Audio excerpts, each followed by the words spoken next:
কিভাবে খুব সহজে ঘরোয়া পদ্ধতিতে ভাপা পিঠা বানানো যায়, আজকে আমি আপনাদের সেটাই দেখাবো।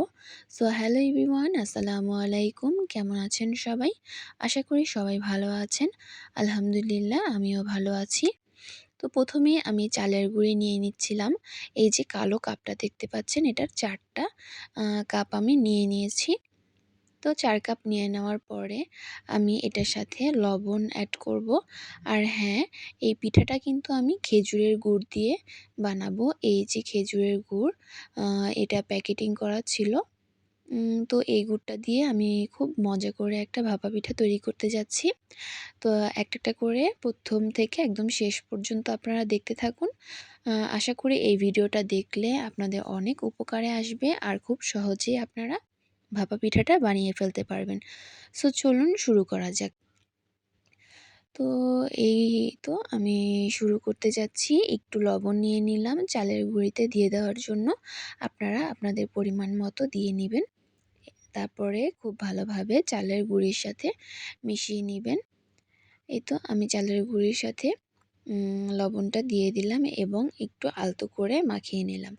এরপরে আপনাদেরকে অল্প, অল্প করে এটার সাথে পানি অ্যাড করতে হবে। এই ভাপা পিঠার গুঁড়িটা রেডি করা কিন্তু খুবই কঠিন একটা কাজ।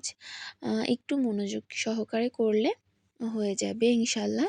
তো এই তো আমি দেখুন একটা কাপ নিয়ে নিয়েছি এবং এই ১ কাপ পানি আমি অল্প, অল্প করে দিব।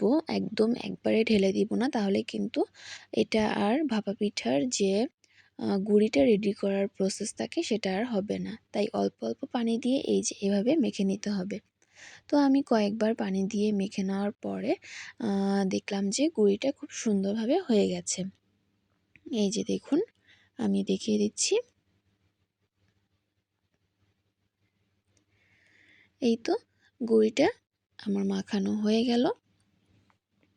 এই যে কাপটা আমি পানি নিয়েছিলাম, এই কাপটার ২.৫ কাপ পানি আমার লেগেছে। এই যে অর্ধেক কাপটা আমি রেখে দিলাম, মানে ৩ কাপের অর্ধেক পর্যন্ত লেগেছে। ২ কাপ আর অর্ধেক কাপ পানি লেগেছে। তো এই দেখুন গুঁড়িটা কিন্তু খুব সুন্দরভাবে ভিজে ভিজে গেছে। এবার আমি এই গুঁড়িটাকে খুব ভালোভাবে চেলে নেব। আপনারা এভাবেও ভাপা পিঠাটা বানাতে পারেন, কিন্তু এই দেখুন ভেঙে ভেঙে যাচ্ছে, কিন্তু গুঁড়ি গুঁড়িও থাকবে। মানে ডিফারেন্ট একটা টেক্সচার। আপনারা যখন বানাবেন তখন আপনারা এটা নিজেরাই বুঝে যাবেন যে কিভাবে কি করতে হবে। তো এই তো আমি আমার গুঁড়িটা রেডি করে নিয়েছি ভাপা পিঠার জন্য। এবার আমরা চালনি দিয়ে মানে চেলে নেব। তো এর আগে আমি দেখিয়ে দিচ্ছি, এই যে নারকেল কোড়া আমি রেডি করে ফেলেছি আর এই যে গুড়টা আমি ছোট ছোট করে এরকম করে কেটে নিয়েছি। এবার আমি এই যে একটা চালনি দেখতে পাচ্ছেন, এই চালনিতে গুঁড়িগুলো খুব ভালোভাবে চেলে নেব। তো আমি অলরেডি অল্প একটু চেলে নিয়েছিও। তো এবার আমি আবার আপনাদেরকে দেখানোর জন্য গুঁড়ি দিয়ে দিচ্ছি। এই তো দেখুন কি সুন্দরভাবে গুঁড়িগুলো দিয়ে দিচ্ছি এবং এবার আমি চালনি দিয়ে চালার ট্রাই করব। ওই যে দেখুন চালনি দিয়ে কিন্তু পড়া শুরু করেছে গুঁড়িগুলো। তো এভাবে করেই গুঁড়িগুলো সুন্দর করে আমরা চেলে নেব। আর এভাবে চেলে নিলে কিন্তু ভাপা পিঠা খুব মানে সফট হবে। এই যে আমি একটা ছাঁচ নিয়ে নিয়েছি, এই ছাঁচটা কিন্তু নারকেলের যে শক্ত পার্টটা থাকে ওটা দিয়েই বানানো। সো দেখুন আমি গুঁড়ি দিয়ে দিলাম। এরপরে এর উপরে আমি দিয়ে দিয়েছি নারকেল কোড়া। এর উপরে আমি দিয়ে দিব গুড়। যে যেভাবে মিষ্টিটা পছন্দ করেন সে সেভাবে দিয়ে নেবেন। আমি একটু বেশি করে দিয়ে নিচ্ছিলাম। এই যে সুন্দর মতো গুড় দিয়ে এবার আমি উপর থেকে আবারও দিয়ে দিব হচ্ছে চালের যে গুঁড়িটা করে নিয়েছি সেটা। এবার আস্তে আস্তে সাইড দিয়ে এভাবে করে আমি ক্যামেরাতে যেভাবে দেখাচ্ছি সেভাবে করে চেপে চেপে দেওয়ার ট্রাই করবেন। আবার বেশি চাপতে হবে না, হালকা একটা চাপ দিলেই হবে, যাতে করে একসাথে হয়ে যায় গুঁড়িগুলো। এই যে আমার ভাপা পিঠা কিন্তু রেডি।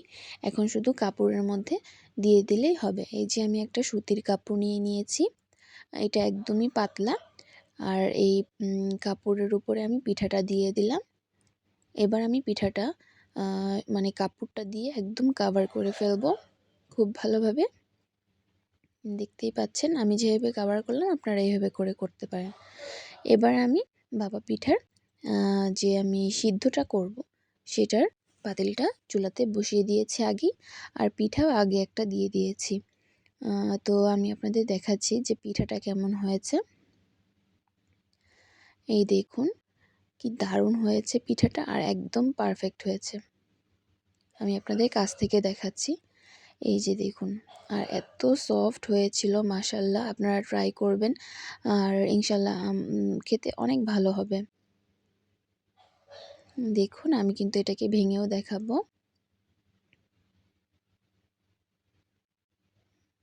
এই যে এখন আমি পিঠাটা আপনাদেরকে ভেঙে দেখাচ্ছি যে ভিতরটা কি কাঁচা রয়েছে নাকি ঠিকমতো সিদ্ধ হয়েছে। অনেক গরম ছিল, আমার ভাঙতে অনেক মানে কষ্ট হচ্ছিল। তারপরে উল্টো সাইড করে আমি ভেঙে নিলাম। এই যে